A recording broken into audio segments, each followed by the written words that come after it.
Okay, and we're back. Thanks for putting up with all this craziness. Those of you that are even watching, I don't know how many of your classmates are here. It could be just you and me. Squirrels, I should get some more of the local wildlife for you guys. Um, so let's keep going with Socrates. Keep thinking about this stuff. I don't know what else to do. Socrates, he lived through plague times. It's the kind of thing I think he would have appreciated. So Socrates asks Phaedrus to define, to read Lysias' speech. So essentially, it's interesting that what they're doing here is the two of them. I picked Plato's Phaedrus so that we could quote it and discuss it and think about it in our class. In Plato's Phaedrus, the characters get a speech by Lysias, and then they read it, they quote it, they discuss it. I gave this to you so that you would write about it, and in Plato's Phaedrus, the characters get a speech by Lysias, and then they wrote their own. Socrates writes his own speech in response to it, two speeches actually. So it's one of the fascinating things about this is what I'm asking you to do with Phaedrus is exactly what Phaedrus and Socrates are doing with Lysias, which is read, discuss, think, quote, do your own writing in response, consider things from both sides. And for me, it's very important that one of the things we're dealing with COVID is discontinuity, right? That we used to have a physical class and now we have an online class and we've lost a lot of people. One of the things I'm real interested in is continuity, when something continues from one part to the other. And that's what's fascinating to me is that the same techniques that we use in our class at BMCC in New York City in the year 2020 are some of the same techniques that Socrates is using in ancient Athens, in the year 500 BC. So let's go and take a look at this thing. So Socrates gets Phaedrus to quote the top. This is Phaedrus quoting Lysias. This is, by the way, I'm on the top of 17. Um, you know how matters stand with and how, as I conceive, they might be arranged for a common interest. That's Lysias talking to why the dude should marry him, even though he's not in love with him. And I maintain I ought not to fail in my suit because I am not your lovers. For lovers repent of the kindness which they have shown when their love is over. We read this already, right? That sometimes he's saying that people who are in love with you if they can fall in love with you, they can fall out of love with you, and then they feel terrible. Whereas if you get into an arrangement ahead of time, it makes sense. It's more rational. Socrates says, here he appears to have done the reverse of what he ought. Right? Socrates says, Lysias has made a mistake here. For he's begun at the end, and is swimming on his back through the flood to the place of starting.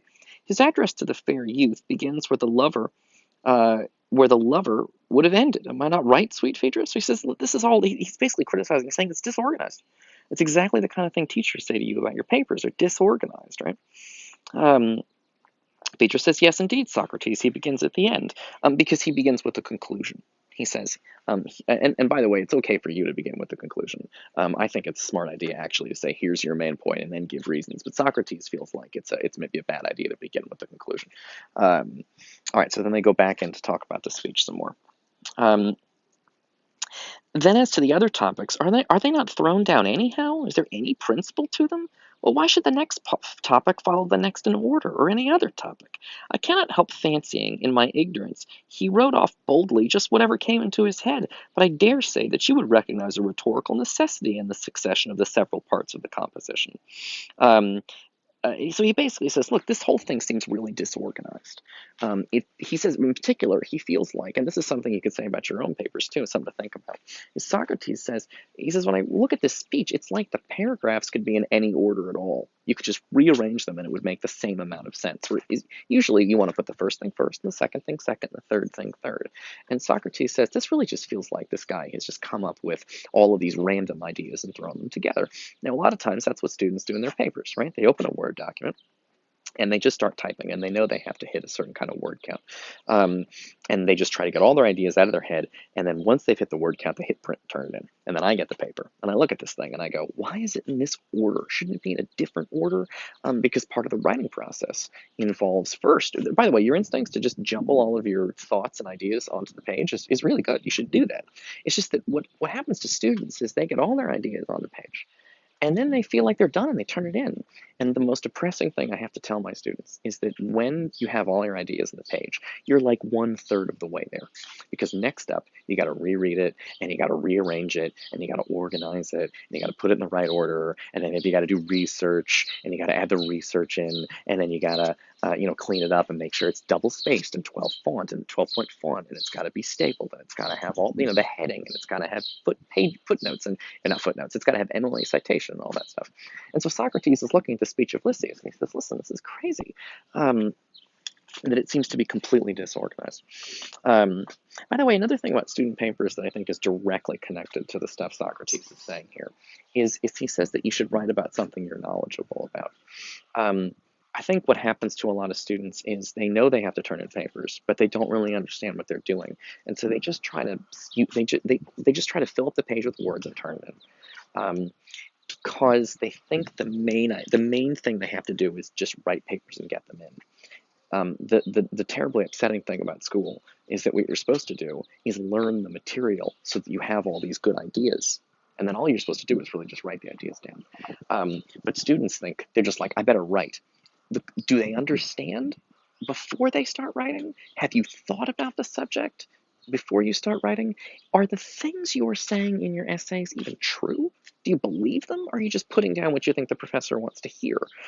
When you do these things, you're practicing rhetoric and the sophists, which is something that like the sophists did, and it was something that Socrates is against, because Socrates thinks what you really need to do is the first step is to sit and think about what you actually believe, and then put those things in the paper. But my students, like the sophists and the rhetoricians of ancient Greece, they just like, you know what, I'm just going to put a bunch of words here because I think it'll get me a good grade if I use a lot of words.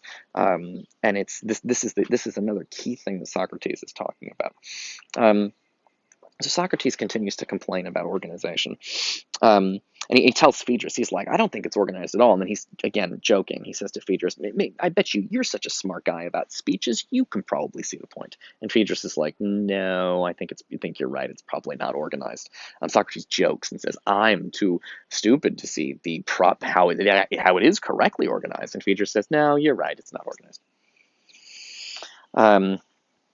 Right. Phaedrus says, you have too good an opinion of me if you think I have any such insight into his principles of composition. So he says, Phaedrus says, you're being too nice to me. I actually don't think it. I think you're right. It doesn't make sense. And Socrates says, well, at any rate, you will allow that every discourse ought to be a living creature, having a body of its own and a head and feet. There should be a middle, beginning, and end, adapted to one another and to the whole. Certainly. Well, can this be said of the discourse of Lysias? And Socrates here, this is a metaphor, a really simple one. He says that a piece of writing should be like a living creature. And this is something we're going to come back to. This is going to become important later on. But a piece of writing should be like a living creature, meaning it should have proper organization. It should have a head, and it should have a body, and it should have feet. It should have a beginning, an introduction. And in fact, we use the word body paragraphs. I bet your teachers taught you that. You have an introduction, and then you have body paragraphs, and then you have a conclusion. The word body there is suggesting to you something. The reason your teacher said the word body to you in body paragraphs is because they were trying to suggest to you an organization. A living creature has a body, and the body is organized. You're not supposed to, you don't want your head stuck here where your arm is and your arm coming out where your head is. That's crazy. So he says, Socrates says, so we say body paragraphs because it's your teachers trying to tell you that the essay should be organized in the same way the living creature is organized. And the issue of writing being alive is something that's going to come up later on in this piece. So it's worth kind of paying attention to that particular metaphor now, because it is for sure going to come up again. And then Socrates gives this kind of this is something silly. This is definitely worth skipping. But Socrates says. He says, see whether you can find any more connection in his words than in the epitaph that is said by some to be inscribed on the grave of Midas the Phrygian. What is remarkable in the epitaph, it is as follows, and then he gives this quote. Now, I don't think this is really worth spending any time with at all, and I'm just going to tell you really quick what he's doing. It's a piece of poetry, and Socrates' point is, it's 4 lines of poetry written on a grave. Socrates says it's badly written. Why? Because you can rearrange the 4 lines and it doesn't change the meaning at all. They feel randomly. It feels like the 4 lines of poetry. It should be the first one, the second one, the third one, and the fourth one. But Socrates says the way this poem works, you could actually go 4, 2, 3, 1, and it would still make the exact same amount of sense. It's not really worth, I think, quoting and discussing and spending time on, but it's an ancient example that Socrates used of poor organization in writing on a person's grave, where you just like, you want to have a nice thing on your grave, and Socrates is like, this is a disorganized mess. So, okay, yeah. And by the way, I do stuff like that all the time. I've been to funerals, and people in the funeral will give a speech, and I'll think, this is a bad speech. This guy's doing a bad job. Because I spend time with words for a living, and I have strong opinions about this stuff. Anyway, that's video 2, and I'll see you guys in the next one.